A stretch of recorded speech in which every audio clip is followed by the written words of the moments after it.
Je m'appelle Louis-François René Panhard. Mon nom vous dit certainement quelque chose. Je suis le fondateur de la société Panhard et Levassor qui donna naissance en 1890 à l'industrie automobile française.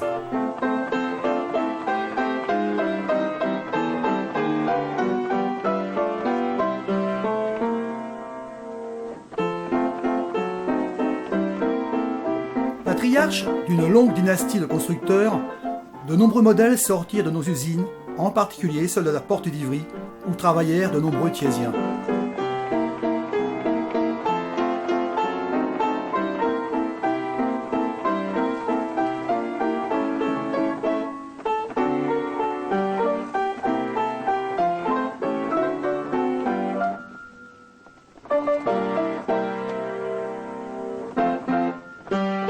Vous me voyez ici à l'arrière d'un quadricycle Peugeot, équipé d'un moteur Panhard Levassor lors d'un essai dans ma résidence de Grignon à Thiais.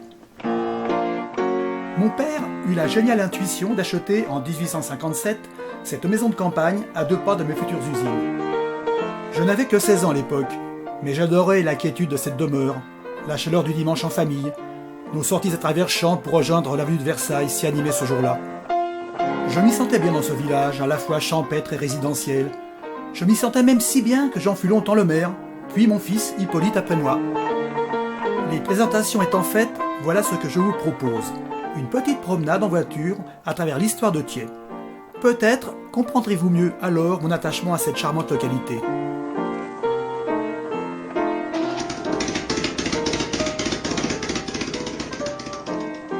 Mais attention, je vous préviens, ça va secouer, car notre itinéraire vous fera franchir allègrement et dans le désordre une bonne vingtaine de siècles.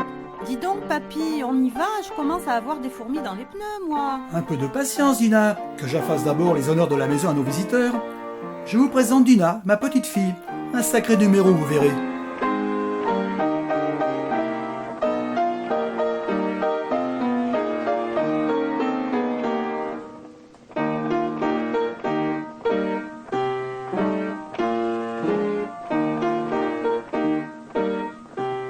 Cette propriété appartint, au XVIIe siècle, à la famille de Théophraste Renaudot, historiographe de Louis XIII et fondateur en 1631 de la Gazette, premier journal français. Elle sera acquise en 1946 par les Sœurs de l'Annonciade pour y établir un monastère.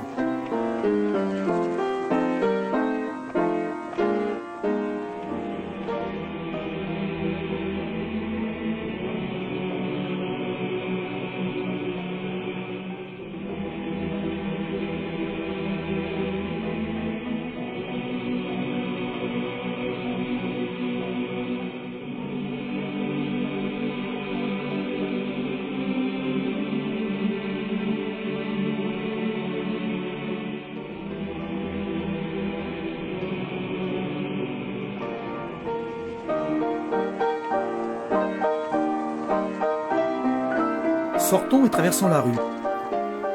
Ici, au numéro 19, dans ce qui est devenu aujourd'hui un établissement scolaire, l'Institut français de Grignon, vécurent successivement, au XVIIIe siècle, Charles Collet, auteur dramatique et chansonnier, et Jean-François Marmontel, homme de lettres, encyclopédiste, secrétaire perpétuel de l'Académie française, ami de Voltaire et de d'Alembert, qui donnera, en 1976, son nom à cette rue.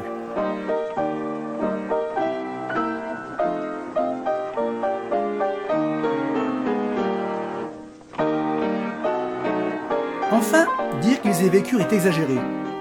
C'était en fait leur maison des champs, comme on disait alors, résidence où ils prenaient leur quartier d'été avec famille et domestiques. Ainsi, à 3 lieues de Paris, sans jamais être trop éloignés de leurs affaires, ils jouissaient au beau jour d'un cadre de vie rural. À l'ouest, sur le coteau, des vignes, à l'est, dans la plaine, des champs.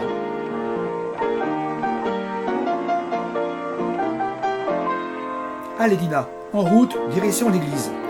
Tu remontes la rue de Grignon, la rue Robespierre, tu traverses la rue de Versailles, puis... T'aurais pas un peu forci, papy? J'ai du mal dans la côte avec mes 610 cm3. Qu'est-ce que tu me chantes là? Avec ta carrosserie en aluminium, tu dois monter sans problème. Maintenant, tu continues la rue de Grignon, non Victor Bache, décidément je ne m'y ferai jamais, pour arriver à l'église. Papy, t'entends pas de la musique là-bas, dans le parc? Si, on dirait même de la musique américaine. On s'arrête 5 minutes? Volontiers.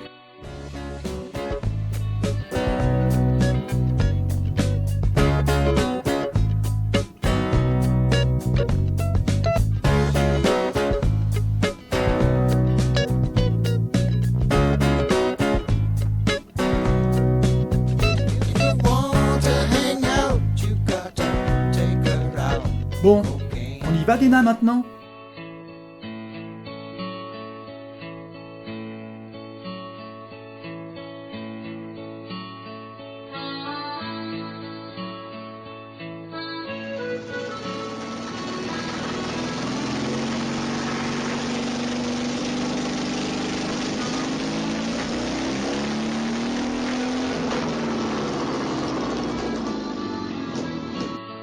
Voilà, nous arrivons à l'église, tu te gares et tu patientes, car j'en ai pour un petit moment.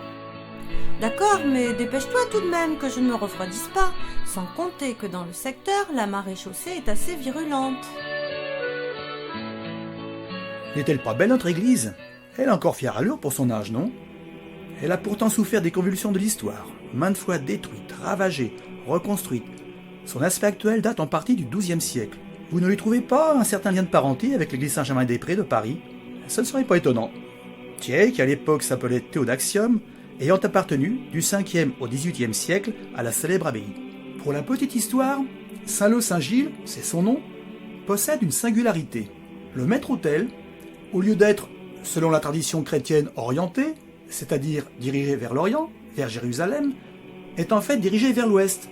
Cette désorientation aurait été effectuée pour faciliter l'accès à l'église. Le cœur du village, c'était ici. Le cœur spirituel, bien sûr, et ça le reste de nos jours, mais aussi le cœur politique, administratif et social de la cité.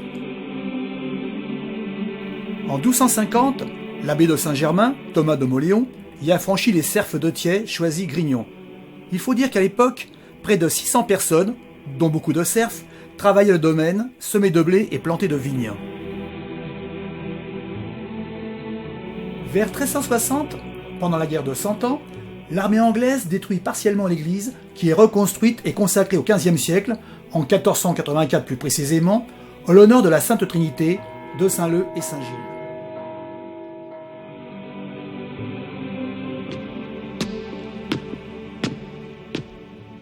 En 1584, le cardinal de Bourbon, abbé de Saint-Germain-des-Prés, dote la paroisse de 4 cloches, dont la plus belle, et aussi la plus grosse, le Bourdon, qui pèse pas moins de 1800 kg et fut baptisé Trinitate Le et Gilles, existe encore aujourd'hui.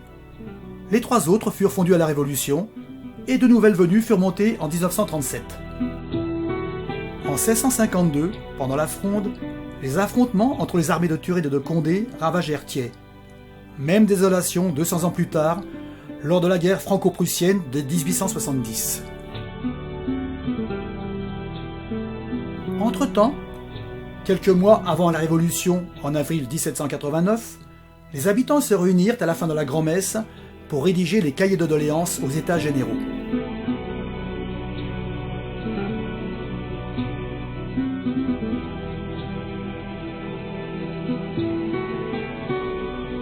Comme vous le voyez, cette vieille dame a survécu aux outrages du temps et son passé, chargé d'histoire, lui a valu d'être classée au titre des monuments historiques.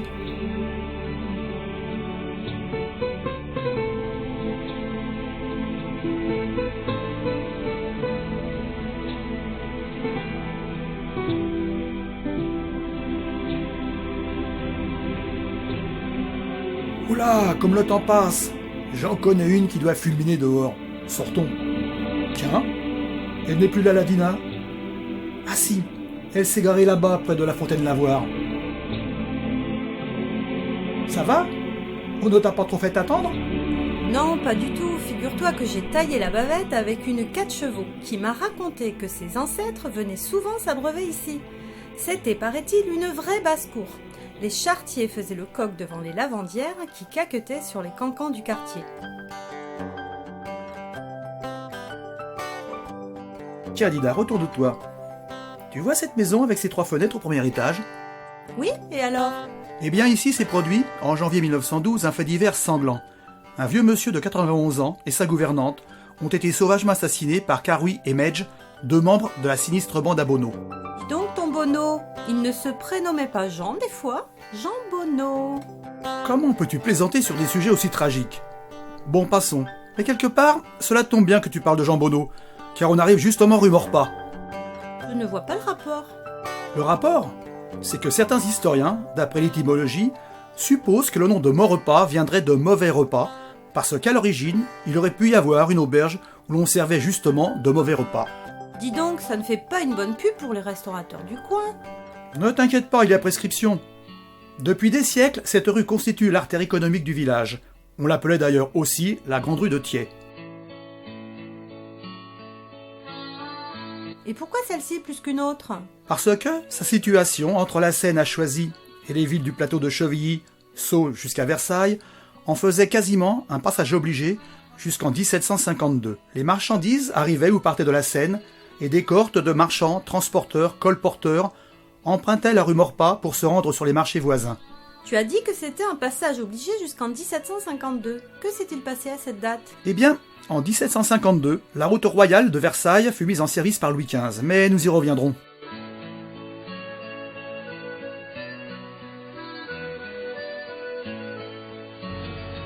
Effectivement, quelle animation! Des boutiques, un marché, une nouvelle mairie, des gens qui se promènent, des gosses qui rentrent de l'école.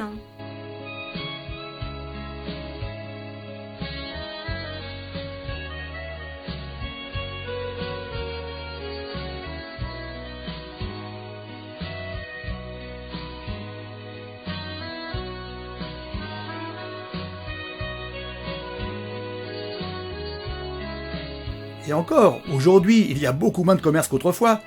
Rue Maurepas, on trouvait tout, vraiment tout. Épicerie, plusieurs boucheries et boulangeries, poissonnerie, café, pharmacie, quincaillerie, menuiserie, mercerie, lingerie et même, à une certaine époque, 6 blanchisseries. Bizarre, pourquoi tant de blanchisseries? Parce que Thiers regorgeait de sources et les machines à laver n'existant pas encore pour les particuliers, les maîtresses de maison et les collectivités donnaient leur linge à laver et ce linge leur était rendu, empesé et repassé. Il y avait donc une forte demande.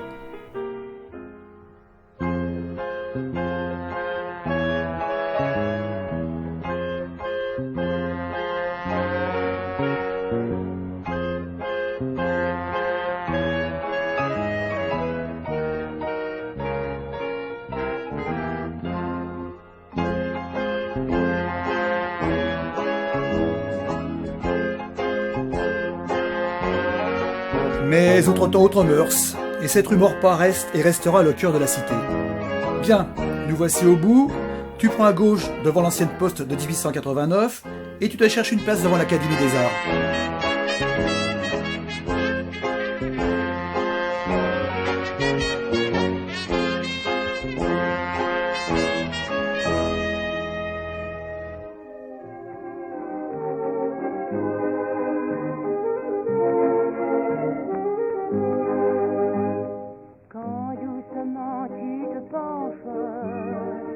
Ce coin ne manque pas de charme, je trouve. Une esplanade plantée de marronniers, unité architecturale et un je ne sais quoi de suranné. C'est normal. Ces bâtiments furent édifiés à la même époque, en 1882-83, et par le même architecte Albert Thomas.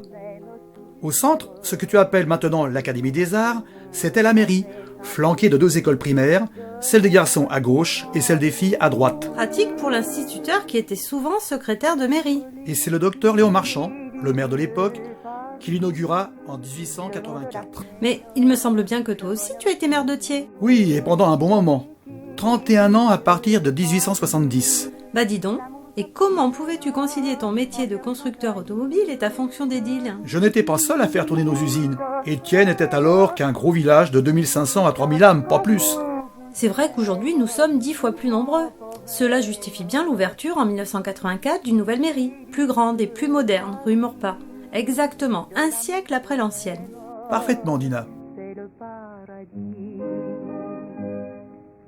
Et la statue, là, derrière nous, au bout de l'esplanade avec ces 2 soldats, il y en a un qui est à terre, celui qui est debout tient un clairon, et c'est marqué « Pro Patria ». Oh, c'est un monument qui compte dans l'histoire de Thiers. Il commémore les terribles combats qui eurent lieu ici le 30 septembre 1870. Je te raconte vite fait. Le 2 septembre 1870, la guerre franco-prussienne touche à sa fin par la défaite de Sedan et la reddition de Napoléon III. Les Prussiens fondent alors sur Paris, mais ne peuvent y pénétrer car la ville a déjà organisé sa défense grâce à des unités encore opérationnelles et à la garde nationale.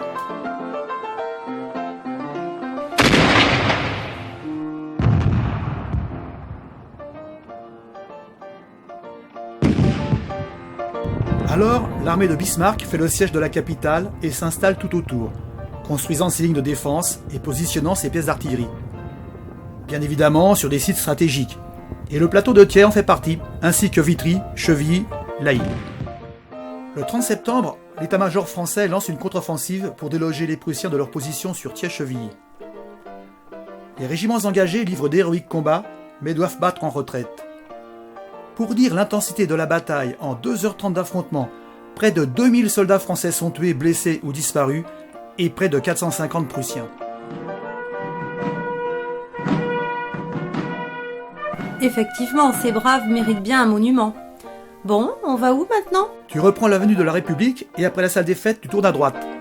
Dis donc, c'est ça la salle des fêtes? C'est écrit Théâtre René Banhart, petit cachotier. Aïe, ma modestie va en prendre un coup. Quand j'étais encore maire, j'ai voulu doter la ville d'un lieu de divertissement et de culture qui lui faisait cruellement défaut. Quoi? C'est la culture qui faisait défaut à Thiers. Ah, toi tu n'en rates pas une. C'est le lieu de culture qui manquait, pas la culture elle-même. J'avais bien compris, tu sais, mais j'adore te taquiner. Je continue. J'ai donc financé de mes propres deniers la construction de cette salle des fêtes et, pour me remercier, la municipalité de 1976 lui donna mon nom. Mais ma plus belle récompense, c'est que 100 ans après, on y organise toujours des spectacles de variété, des concerts, des pièces de théâtre, des conférences. Sais-tu que cette salle servit même d'hôpital militaire pendant la Première Guerre mondiale? Je suis vraiment très fier de mon initiative. Moi aussi, je suis très fière de toi, mon papy. Bon, qu'est-ce que je fais maintenant? Je descends la rue? Oui. Et en passant, tu jettes un regard à droite sur la façade arrière de l'ancienne mairie et le monument aux morts. Belle perspective, non?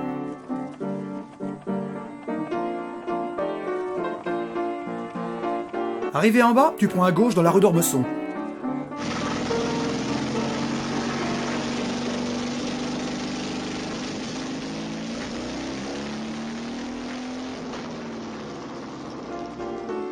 Oh papy, tu dates? C'est marqué avenue du président Franklin Roosevelt là sur la plaque.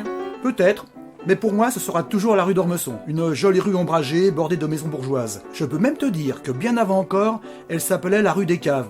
Et sais-tu pourquoi? Dis, tu me prends pour une bille. Parce qu'il y avait des caves, j'imagine. Les coteaux de Thiers étant plantés de vignes, il y avait bien sûr des vignerons. Et s'il y avait des vignerons, il y avait aussi des négociants. Pas sotte la gamine. Tu roules doucement vers Choisy, le temps de te parler d'Ormesson. Louis XV, ayant fait l'acquisition du château de Choisy en 1739, voulut assurer l'indépendance de son domaine vis-à-vis de l'abbaye de Saint-Germain-des-Prés. Il décida donc, en 1764, d'acheter à celle-ci la totalité de la seigneurie de Thiers, Choisy et Grignon. Ce que roi veut. Mais comme seul Choisy et son château l'intéressaient, il vendit la même année la seigneurie de Thiers et Grignon à Louis-François de Paul Lefebvre d'Ormesson de Noiseau, conseiller du roi et président du Parlement de Paris. Dis donc, si la plus-value fut proportionnelle au nom de l'acquéreur... Monsieur d'Ormesson mourut en 1789 et fut donc le dernier seigneur de Thiers. Dina, as-tu déjà vu les armes de la ville de Thiers, avec 3 lys d'argent sur fond bleu azur? Oui, vaguement. Eh bien, ce sont celles de la famille d'Ormesson, justement. À la différence que nos lys sont vus de profil et non de face. C'est vrai que le nom d'Ormesson me dit quelque chose. Tu m'étonnes, toute une dynastie de grands serviteurs de l'État et même un écrivain bien connu. Bien, on arrive sur une grande avenue là, qu'est-ce que je fais? Tourne à gauche vers Paris, je veux te montrer une belle maison. Tiens, regarde à gauche. Oui, superbe, on dirait un gâteau glacé. Tu ne crois pas si bien dire, car elle est entièrement recouverte de carreaux de céramique. Un original, le propriétaire. Original et très riche, je suppose. Riche, certainement. Et qui voulait le faire savoir. Xavier-Antoine Gilardoni, c'était son nom, possédait la tuilerie de Choisy-le-Roi, spécialisée dans la fabrication de céramiques architecturales. Quant à le dire original, je n'en suis pas si sûr. L'architecte qu'il avait engagé, Léon Bonenfant, bâtit la villa dans le style Art Nouveau, très en vogue en 1896, date des travaux. Lignes courbes, couleurs, ornementation, tout y est. Il faut dire aussi que c'était la vitrine de son entreprise. En tout cas, aujourd'hui le témoin d'une époque. Pas étonnant qu'elle soit inscrite à l'inventaire général des monuments historiques.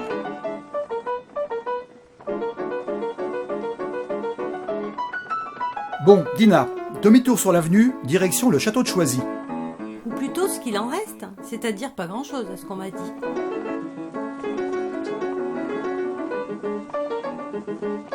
Eh oui, ce sont les aléas de l'histoire, que veux-tu? Et ironie du sort, nous passons justement sous la statue de Rouget de Lille. Sais-tu que l'auteur de la Marseillaise a passé les 10 dernières années de sa vie à Choisy? Non, mais tu m'as parlé d'ironie du sort. Oui, parce que c'est à partir de la Révolution que le château, devenu bien national, a été vendu par lot et progressivement démantelé.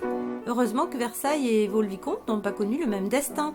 Et que reste-t-il de l'ancien château à présent? Les 2 pavillons d'entrée, où logeait le premier Suisse et le maître jardinier, des douves et un petit pont, c'est tout.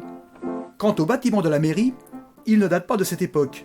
C'est en fait une maison bourgeoise du 19e siècle, achetée par la commune de Choisy en 1903. Mais dis-moi, si magnifique fut-il ce château de Choisy? Pourquoi tiens-tu tellement à en parler alors qu'initialement, je te rappelle, on devait simplement visiter Thiers? Pour une raison toute simple. Si ce château n'avait pas été acheté par Louis XV, eh bien l'avenue de Versailles n'aurait jamais existé. Et tu me l'accorderas, cette avenue, devenue nationale 186, représente un axe de circulation qui a son importance dans la vie de Thiers, non? Explique-toi là. C'est la duchesse de Montpensier, cousine de Louis XIV, dite la Grande Mademoiselle, qui fit bâtir ce château aux alentours de 1680. Choisy s'appellera alors Choisy-Mademoiselle. Quelques successions plus tard, Louis XV, séduit par la majesté du lieu et sa situation en bord de Seine, non loin de ses chasses de Sénart, l'achète en 1739. Il aime séjourner à Choisy, qui devient Choisy-le-Roi. Il ne cesse d'agrandir et d'embellir sa résidence et y installe sa maîtresse, Madame de Pompadour. Je ne vois toujours pas où tu veux en venir. J'y viens justement. Pour rejoindre les 2 châteaux de Versailles et Choisy, la suite royale devait emprunter la traverse de Thiers, c'est-à-dire la rue Maurepas, parcours tortueux, incommode et certainement indigne de sa splendeur. Le roi décide donc la construction, dans le prolongement de la grande allée du château de Choisy, d'une route royale de Versailles. Le mieux c'est qu'on la prenne, non? C'était prévu, on y va. Tu sais qu'au début, seul le roi et sa cour pouvaient l'emprunter. Alors là, je me sens d'autant plus à l'aise qu'on me surnomme la Louis XV, à cause de ma carrosserie un peu baroque, paraît-il. Effectivement, ça tombe fort à propos.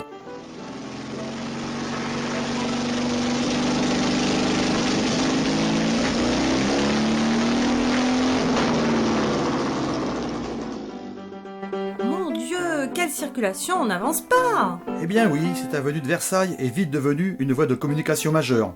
Et avec l'essor de l'automobile, tu vois ce que ça donne. Tu parles. Et pourtant, Louis XV avait vu grand. Une emprise de 38 mètres, une chaussée de 7 mètres de large, avec allées et contre-allées, plantée de 4 rangées d'ormes. Tiens, justement, regarde à droite, le seul vestige de cette époque. Quoi? Cette colonne de pierre, qu'est-ce que c'est? C'est une borne milliaire qui servait à indiquer les distances sous l'Ancien Régime. Ce devait être une superbe avenue. Oui, et elle demeura longtemps la promenade préférée des Thiésiens. Le dimanche, les familles profitaient de ces allées larges et ombragées avant de se retrouver à la terrasse d'un des nombreux cafés et restaurants qui l'abordaient.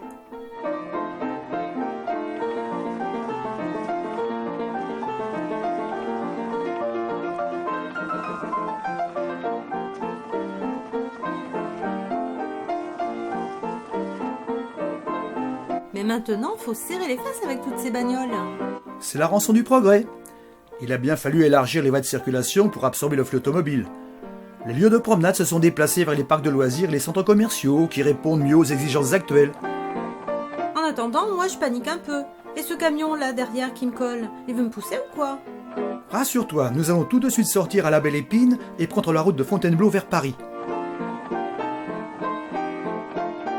Tu veux dire la Nationale 7? Oui, je veux t'emmener au cimetière parisien. Un cimetière, un drôle d'idée. Et pourquoi? Pour remonter aux origines de Thiers. Ça va, c'est moins ambitieux que les origines de l'homme. Mais pourquoi d'abord cimetière parisien? Nous sommes bien à Thiers que je sache. Parce que Paris intramuros étant trop exigu pour enterrer tous ses morts, il a bien fallu trouver des sites extramuros. Mais son implantation fit polémique. Explique. Dans les années 1920, Paris cherchait un emplacement pour y déposer 200 000 sépultures. Le plateau de Thiers, vaste et inoccupé, qui remplissait parfaitement les critères, fut choisi, sans même en référer à la municipalité. La ville mena un véritable combat contre la création de ce cimetière. Et alors? Et alors? Le cimetière se fit sans son accord et ouvrit néanmoins en 1929. Maintenant que nous sommes à l'intérieur, qu'est-ce que je fais? Tu roules au hasard des allées. En fait, je n'ai aucune tombe bien précise à te montrer. Une promenade de santé en quelque sorte. Tu fais dans l'humour noir maintenant? Toi qui te plaignais tout à l'heure de la densité du trafic, tu es tranquille ici. Oh, mais ce n'est pas pour autant que je vais rouler à tombeau ouvert. Tu es incorrigible. En fait, c'est dans ces lieux que les ouvriers ont exhumé, il n'y a pas si longtemps, différents objets qui nous renseignent sur les premiers peuplements de Thiers. Tout d'abord, en 1933, une cachette de fondeur de l'âge de bronze, datant environ de 1100 à 800 avant Jésus-Christ. Bah dis donc, ce n'est pas très jeune tout ça. Mais qu'est-ce que tu appelles une cachette de fondeur? Il s'agissait d'un endroit où les fondeurs cachaient divers débris de bronze qu'ils avaient récupérés et qu'ils destinaient à la refonte. Cela leur évitait de les transporter. On a trouvé ainsi des fragments de bracelets, de haches, d'épées. Preuve que notre localité était déjà habitée il y a 3000 ans. Et puis si j'ai bien compris, on a trouvé autre chose ici. Effectivement, en 1957, des fossoyeurs ont mis au jour une jarre contenant pas moins de 15 kilos de monnaie de bronze à l'effigie d'empereurs gallo-romains du IIIe siècle. Peut-être un riche habitant des lieux a-t-il voulu mettre son magot à l'abri au cours d'invasions barbares. Tu m'étonnes, un trésor pareil, 15 kilos. Tu as raison. On l'a d'ailleurs surnommé le trésor de Thiers. Le musée d'Île-de-France au château de Sceaux en conserve un certain nombre. Si tu veux, on peut aller les voir, ce n'est pas si loin. Ah non, on rentre là, j'en ai ma claque. Je plaisantais. Bon, à la sortie du cimetière, tu prends à droite l'avenue du Général de Gaulle pour revenir au centre-ville. Voilà, nous passons devant le quartier des Grands Champs, à gauche le petit cimetière communal. Excuse-moi de t'interrompre, papy, mais moi je n'en peux plus, j'arrête là. Je suis à plat, réservoir vidé, les amortisseurs sur les rotules et le radiateur en ébullition. Tu n'as qu'à prendre le bus pour entrer. Moi, je vais me coucher.